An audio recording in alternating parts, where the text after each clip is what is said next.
Canada from Poison Rock, and today I have the honor to have with us Ron Coolen. First of all, Ron, how are you? Yeah, I'm good. I'm good. Really good. Thank you. Excited. That's Excited to be really here. Excited with all the musical plans. So, that's a lot going on.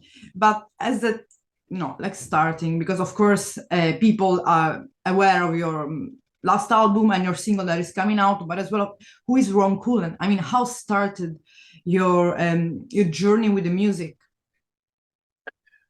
well, my initial start of the journey, I think we go back in time a long while, which was, I think it must have been around 1978 or 1979 when I first heard two songs. Two I songs. heard, yeah, well, two songs. It was "You Really Got Me" from Van Halen, Okay. and it was "A Whole Lotta Rosie" by AC/DC. Okay. And from that, I was a little kid at that moment. So from that moment on, I was completely into A rock kid. hard rock. I never left it. So um, so I witnessed all the birth of the new wave of British heavy metal. I saw Yeah. all the early Yeah. days of Iron Maiden, of Saxon, of Judas Priest, of Metallica, all these big bands. Tiger of Pantang too. There were, I think, as well included. Tiger of Which Pantang. one? Tiger of Yeah, yeah, yeah, yeah. Pantang. Oh, yeah. They were one of my favorites. Yeah. Tigers of Pantang, Raven. Yeah. New wave British heavy metal, all these bands did. So I witnessed that all from being a little kid, and that made such a huge impression Not, of course. that at some point I yeah really wanted to make music myself. Okay. So I started playing. You know how that starts. It starts in school with Yeah. kids. Playing around, and I started as a drummer Okay. uh, in our first rock band. So I drummed for a couple of years with a couple of friends, and we had big plans, and we wanted to be the next I Metallica, remember. the next AC/DC, the next big band. So we were very, very, very enthusiastic, and we were very, ambitious about that. So that went on for a couple of years, and then we kind of split up because one of our main lead singer left for a big band. So the band collapsed, stayed out of music for a couple of years, and then started again playing drums in mostly local, national Dutch bands, That's and playing own music, playing cover music, tribute bands.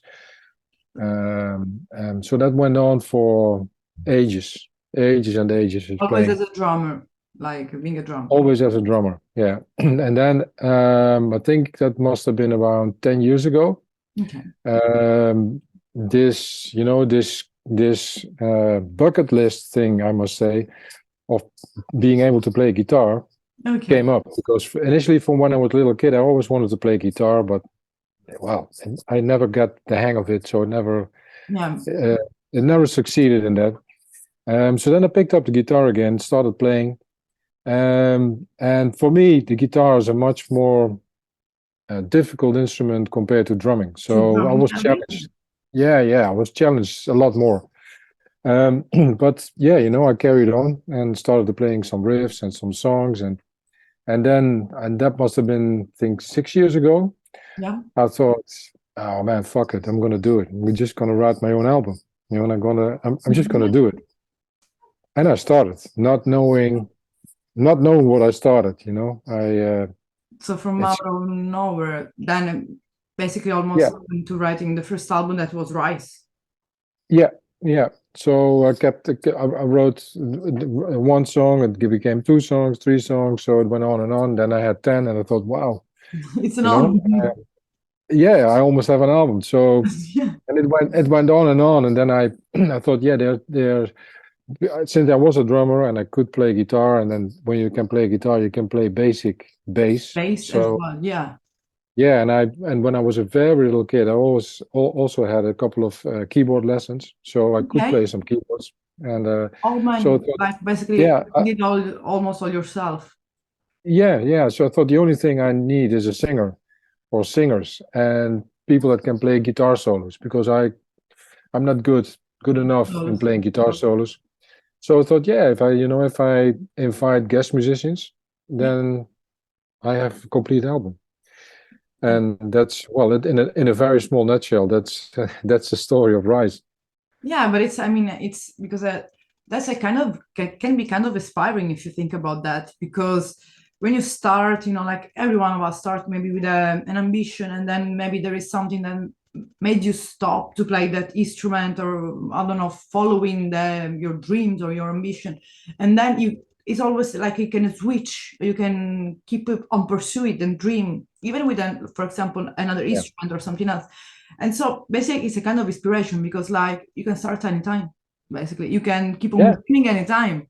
It's important. And For then me, it is, yeah, and then if you have a dream, or if you have a wish, or if you have a bucket list thing, then do it. I mean, you only live once. Life is short. Exactly, Do it. exactly, That's the only thing. Do it, exactly. and That's the go most for it. important thing. Yeah. Yeah, and of course how we arrive to rise. I mean, because of course there are guests as well, like, because like you said, you need a lead singer or singers. So Yeah. I read some names, but of course I want you to speak about as well the album, that the lyrics, the music behind Rise. So you're composing, which is what inspires you, if there's a story behind it, if it's a topic album, like a concept album. Just leave it to you. Yeah, no. Well, Rise is not it's not a concept album, not Okay. in a lyric kind of way. The lyrics are kind of diverse. Okay. The initial songs, I didn't write any lyric, Okay. because so the lyrics were written by a couple of by the singers, Okay. but also by in a very early stage, I worked for a while with a singer that played in my tribute band. I was in Okay.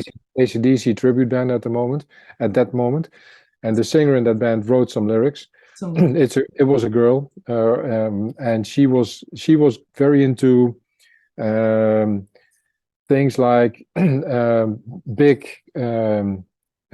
what you call it, disasters or big happenings okay. in the world. And so that's what one song is about: the huge fires that were in California, Yeah. and that basically Like the climatic lyrical, disaster. Yeah. yeah, that was written by her. And the other thing was that there was one day there was a shooting in Las Vegas where a guy went up to a hotel and shot at a festival crowd. So one lyric is about that. So these are kind of more social themes. Social thing. And the other lyrics are, Keith is kind of more spiritual. Yeah. Yeah. Uh, so it's more, and he writes in a very more philosophical way about human topics and Yeah. philosophy, and so that's more, that's on a completely different level. So I'm personally, I'm not into lyrics at all. I don't have a, Okay. But I listen to a lyric, I listen to a song, and then I get something out of that. So I okay. get something out of what already is there. Yeah. It's kind of the opposite way.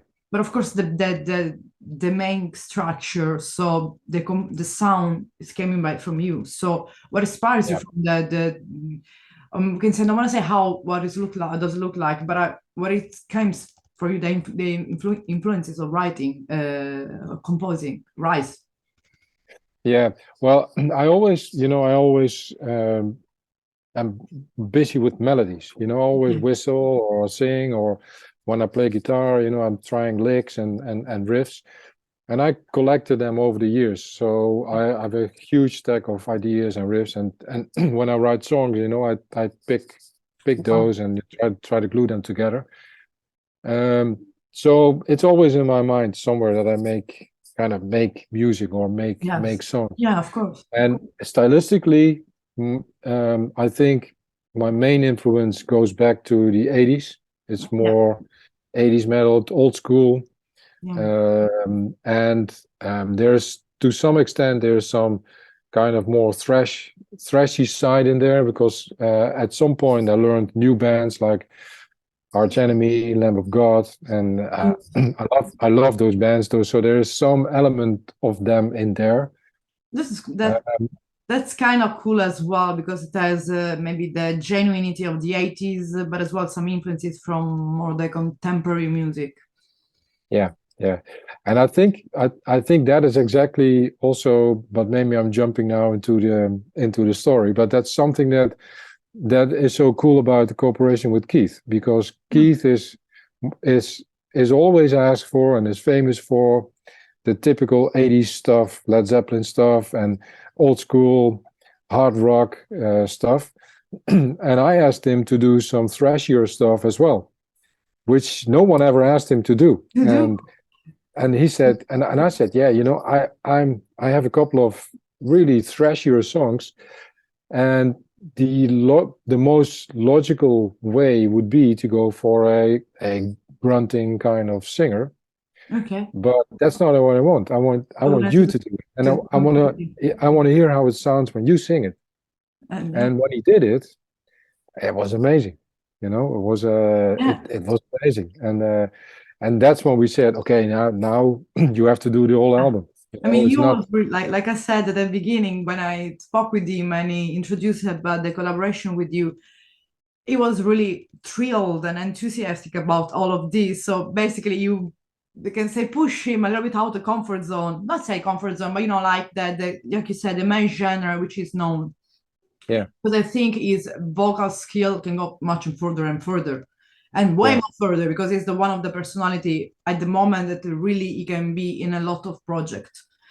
It's yeah, extremely yeah, versatile and is always available and nice with everyone. That's one of the yeah. nice things about him. And but how start? I mean, of course, because we were speaking with Keith, and you are in Europe, he's in the United States. So how Yeah. often that is a meeting friendship? Because now I think it's more a friendship than just a collaboration. Yeah, it's more than just it's more than just being a hired gun Yeah, or a guest musician. Is yeah, we speak a lot. We speak a lot on WhatsApp. We speak a lot on Zoom, and so it's all on it's all digital that we yeah. Of meet. course. And initially, few months ago, we were a few days together in Paris when he traveled over to Europe. You told me, and there's something related to the last single about that as well, if I'm not wrong. Yeah, yeah, yeah, I will yeah, go on that to yeah, speak about that because yeah, he yeah, yeah. said that as well, but I want to hear as well your side of this. Yeah, Yeah, yeah, yeah, yeah. So that was really cool. So we met a few days in Paris, and I think really in the very early stages of our cooperation, we met in Holland because he was touring with Doug Aldrich at that moment. okay, We were doing the acoustic tour of Burning Rain, okay, and right in that period when he came to tour, right before that, he recorded the vocals for the song called Paradise. okay. That was in 2019. So he recorded the vocals. He came to Europe. So it said, yeah, is there something I can help you with on the tour? Because so I arranged a gig for them. I helped them with some logistics over here, Yeah, and we spent 2 days together. So that was really quality time. So we got yeah. to know each other, and that at that moment he was only in for one song. So when we met here, I said, yeah, can you do another song? And And oh another yeah, one. yeah. And then said two songs became three, became four, became five. So it actually was a kind of a starting point to make it more than just a one-off. Wow. And then it grew upon us, then the album came out. 2 weeks later, there was COVID. The world went down, Yeah, and and like and we that, know in Europe, we were pretty yeah, hit by that. Yeah, yeah, first, yeah. first. It was down, and at that moment I thought, yeah, what I'm going to do, touring is not an option. Wasn't I easy. didn't have concrete plans, but it was an idea of maybe Yeah, going to tour, but it was not an option. So I thought, yeah, let's continue writing. And even then, I was not. We didn't agree at that moment still whether or not Keith should do a whole album, but okay. we went song by song, and then when we got to this Treasure song, that was kind of the tipping point where we said, okay, now we Yeah, move on, together. that's And yeah, because that's beautiful to working with the musician even abroad. That's something that we can do easily now with like you were yeah, saying, Zooming calls and all these things that it's yeah, easier to connect. Because if we were in the 80s, maybe it would be a little bit different, I guess. Yeah, yeah. Well, you would have to go to get, let's say, to get the quality products you can make in your home studio today. Yeah. You would have to hire a very expensive studio, and would have to have someone that would pay that bill. And there were Right. only very few bands that could afford that, and Yeah. that's all very easy now. Yeah. And of course, Rise being released. Now you say it's been out for almost 3 days, 3 days. Sure, my English got by. Three. So now it's almost been released, the new single, which is Yeah. going to be, it's spreading a lot of like a lot around the social media. Heavy metal till I die. Like I said the interview was really fun because Kit said, I don't want to sound like a little bit like too much like like not ambitious, but too much a cliche. But it isn't, because it's heavy metal till I die, something that if you're listening to heavy metal is true. Is a way of being, is not being too much ambitious, it's just being who you are. Because if I listen, I don't know, even just, I don't know, Judas Priest, and they are my favorite band, I'm gonna listen them till I die. So Yeah. in your, I mean, this is the single that is gonna be part of an album as well, I think. Yeah. Yeah. Okay, so there is a working behind, or it's already defined for the album. Yeah, well, the idea is now that after this single we release two more singles. Okay. Maybe with 2-3 month period interval. Yeah. Cool. And then by the end of the year, I will expect in the fall, maybe October, November, the full album will be there. The album is already recorded. Everything is recorded. We're mixing it now, and everything is done. Almost everything is done. It's just the mixing that needs to be further, what do you call it, improved. So we need to, it's just mixing now. So parallel to releasing this single, I'm working on the mix of the other songs. You're working on the mix and everything? Yeah, I'm not doing it myself, but I have a mixing engineer who is doing that, and I work a lot with him. Yeah. So he does a mix and he sends it to me, send it back and forth, etc. So again, that's also on. But the album is recorded. It's done, and it's I can't wait to release it. And of course, and speaking about heavy metal till I die, because there's as well a video clip recorded for it. Yeah. So all the story, just because as I remember, it's a nice story as well. Like you said, it was in Paris, and as well the meaning that has for you this song, because the title is beautiful. So what has the meaning for you, the title? Well, the meaning for me is the same as you mentioned, as what you hear in it and what Keith hears in it, and so for me is as well. You know, like I told you, I'm a heavy metal fan since I was a little kid, and I will. And I will be so until I'm dead. You know, that's it's as simple as that. Yeah. But for me, and that's also maybe the connection to the artwork. For me, when I first, one step back, the way how we work is that I write the song. Okay. When I write a song, I make a demo of it and make sure that it's kind of almost complete, and then I send it to Keith, and then he does the vocals, and then he sends the vocals back, and then we have, then we start tweaking. And when I first heard it, when it got the first version back, and I know exactly where I was when I heard it, then I heard this first sentence, and that was, "It's my sole religion," and then soul as SOLE, so it's my only religion. Yeah. Heavy metal, and I thought, that is exactly what it is, because I was raised captured the meaning of the entire song. Yeah. Yeah, and I was raised in a very Catholic family. I didn't like it. I really didn't like it, and I thought, I don't like that religion. I like the heavy metal religion. So you make kind of a tongue-in-cheek with the cross and with the skull in the cross, and make a kind of a reference to that. So that's for me kind of the meaning. For me, heavy metal is the religion. North Catholic, Roman Catholic, Islamic, whatever religion, it's only war. They only bring war. Unfortunately, heavy metal. Heavy metal.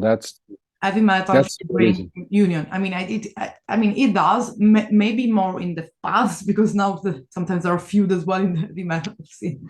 But anyway, when we are at the gigs, you know, some festival, and there are even different bands. I don't know, from death metal to heavy metal, we are all there together. Like it's the same, no Yeah, matter if exactly. you are Asian or whatever, it doesn't it doesn't matter your ethnicity, your Yeah, language, where you came from, no dogma, nothing. That's like you said, is a really, we are the same. They're supposed to be with yeah, religions, but it's not. And yeah, we're exactly. not really sure because being in Sicily, so we're already stigmatized for one famous things. Being in Italy with the Vatican, it's terrible. My mom is a catechist, so imagine, Mom, I'm doing interviews, heavy metal. Now she's more like, oh, it's a nice music, but she thought that everything, you know, were really connected with the really like with the black metal stuff, more digging. I said it's not properly like that, you know. It's more kind of Yeah, just being free, being who yeah. you are without being judged. And about, I mean, Exactly. yeah. And about, I mean, like the video clips and they were shooted and how, because of course it will be Yeah, released and, but yeah. So yeah, we said, you know, we need to have a video clip because, you know, the it's yeah, we need to have it because that's good for, yeah, fans want video clips. And so when we didn't, we met in Paris. We already planned to meet in Paris for a few days because Keith was over. And then I said to him, yeah, you know, he was there for a week with another friend of his, and I said, yeah, have you been to the cemetery where Jim Morrison was is buried? He said, no, I haven't been there. I said, yeah, let me take you there. So we went there, and and we came there, and it was freezing cold that day, and there was no one, and that's it was weird because it's always yeah. And packed. it's a beautiful cemetery, you know, with it's And not just graves, it's with all these tombstones and it's yeah, beautiful. And Keith came and he said, fuck, he said, you know, we're gonna shoot videos here. We gotta shoot a video here. the So spirituality as well of of the music. yeah, and we went again, you know, funeral, death, heavy metal, and you know, Yeah, of the course. the connection is there. And you know, we went to every tombstone and Keith went in, I went to say, you know, we didn't have the music with us. So he said, okay, I'm coming out of that tombstone and you sing, you know. So I was heavy metal, you know, so, and on the beat, and then he was singing to it. He was crawling over graves, coming out of tombstones, and you know, we went all over the place, and there was no one there. Yeah, no one. That's weird because I mean, especially Paris being one of the biggest city in the world, and especially, you know, Jim Morrison grave is one of the most visited place, maybe more than Napoleon in Paris grave Yeah. itself, buried place. Was weird. Maybe because it was winter and was freezing, really, or maybe because that's I Yeah, just I was think a so. magic sign. That was It, the right time, the right moment to shoot a video clip. yeah, yeah, and then we said, you know, we have this is good material, and it was not all good because he also said, yeah, you come out and sing too. And then I recorded sing, and I said, no, I'm not gonna sing. Keep me out of this video. I don't want to be in there singing. You know, I want to play guitar. They said, yeah, we got to shoot some more, and then so individually from each other separately, we shot videos. Keith he filmed those shots in LA, in Las Vegas, and of him singing, and then I shot videos over here in Holland, and Keith put it all together and edited the clip, and it's really beautiful, I It's must say. I'm really beautiful happy with it. because it's kind of as well. I don't want to say European and American culture, but because Kit is more like worldwide. Is I mean, when where is staying, basically, you feel like it's home.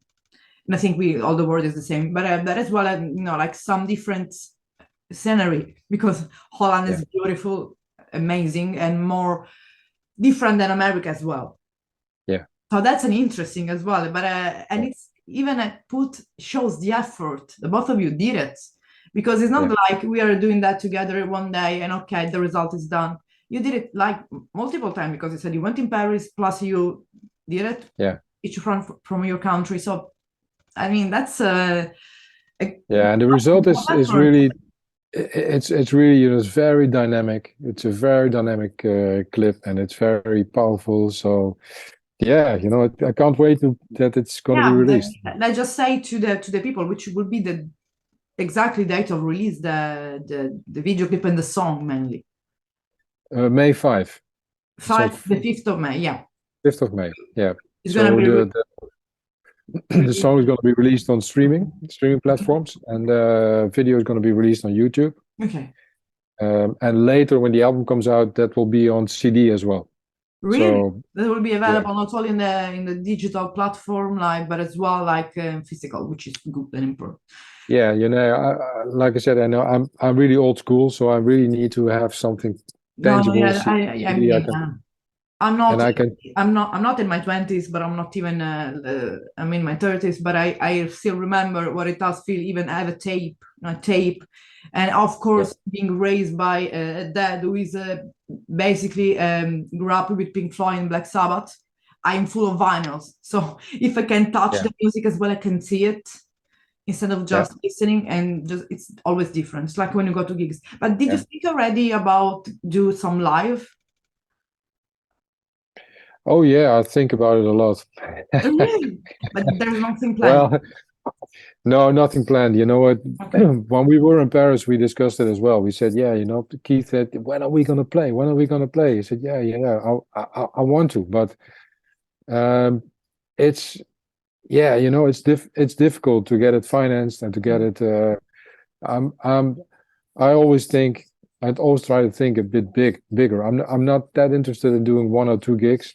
Then I want to do a tour, you know, and I want to go all the way. But it's difficult to, you know, to finance that in these days. And well, let's say the idea is that we really love to go out and play it live. We both want to do that.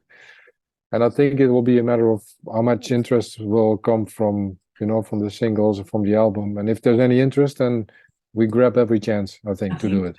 I think these days, for what I'm seeing, people, of course, are still loving the young generation, like this new extreme metal. But there is as well coming like more and new, not a new, but a renewed love for what it was like the beginning of a heavy metal, of the thrash metal. There are amazing band from Belgium.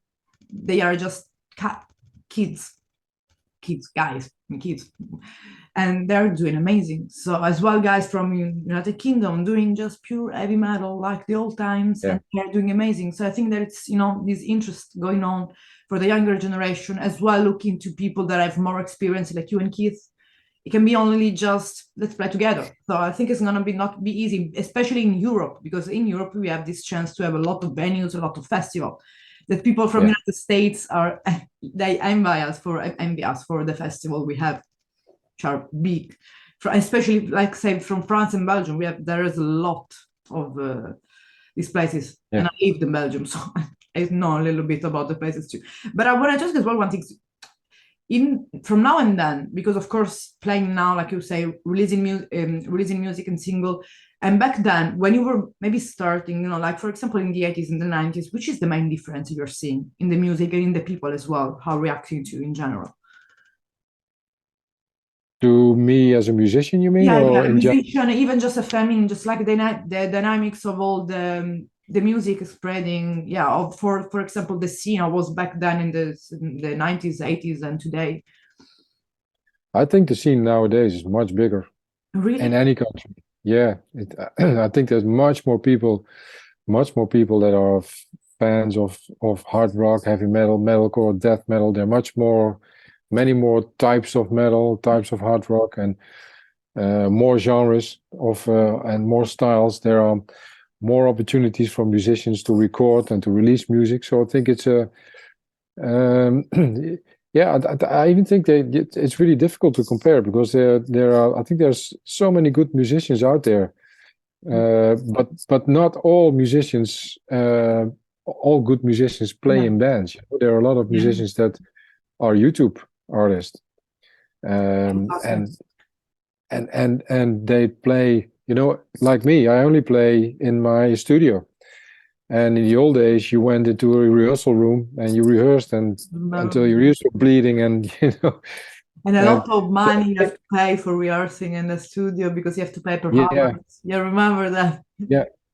It's totally different, I think, and the venues are much better nowadays. They're much better.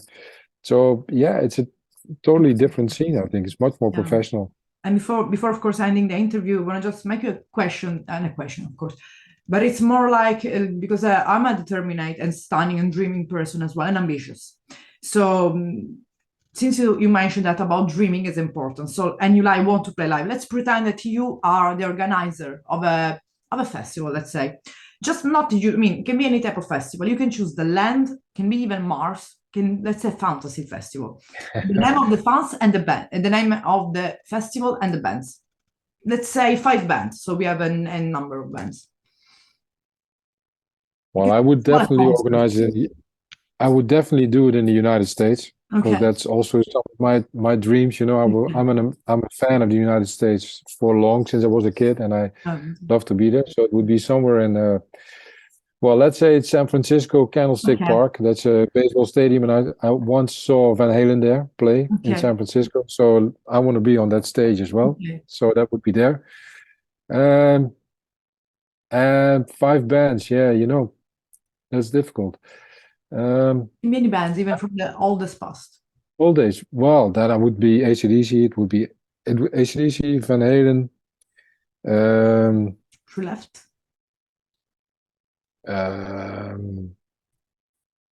Well, yeah, it's difficult. It seems easy, but it's not. It seems easy, but it's not. And I'm actually going to mention the wrong bands. I'm sure Tigers of Pantang or Riot. Maybe. Riot, yeah. So the very, very old Riot. And I also mean the very old AC/DC, with Bon Scott. Yeah. Van Halen with Dave Lee Roth. Tigers of Pantang with John Sykes. John Sykes, amazing. I love John Sykes. Riot with Guy Speranza. Okay. And it would be Keith and me. Of course. Yeah. Almost forgot ourselves. The headliner. You have to be the headliner. Yeah. But it was really a pleasure, Ron, meeting you and finally being able as well to talk from your point of view about this and dig more into this heavy metal till I die in your career, because it's as important as well in Europe, knowing there is people loving the 80s music, and because I'm born in the 80s, but I love 80s music as well. So, but can I say, if you agree, if you want, I would love to do an interview before the album will be released, so we can speak more about the album, digging more about the album. Yeah, sure. It will be amazing. And I will keep in touch when the interview will be released. Yeah, I'm really happy. We'll do that. Thanks to Keith, because that's an interview happening thanks to Keith. He brought us together, yeah. Thank you, Keith. Yeah, thank you very much. Thank you for having me. Thank you too. It was a pleasure, and wish you all the good luck. And really, always, like you said, you know better than me, that's a proof that dreams can be true. So yeah, keep on dreaming. Yeah. Thank you so much. Have a nice evening, Ron. Bye. Thank you very much. You too.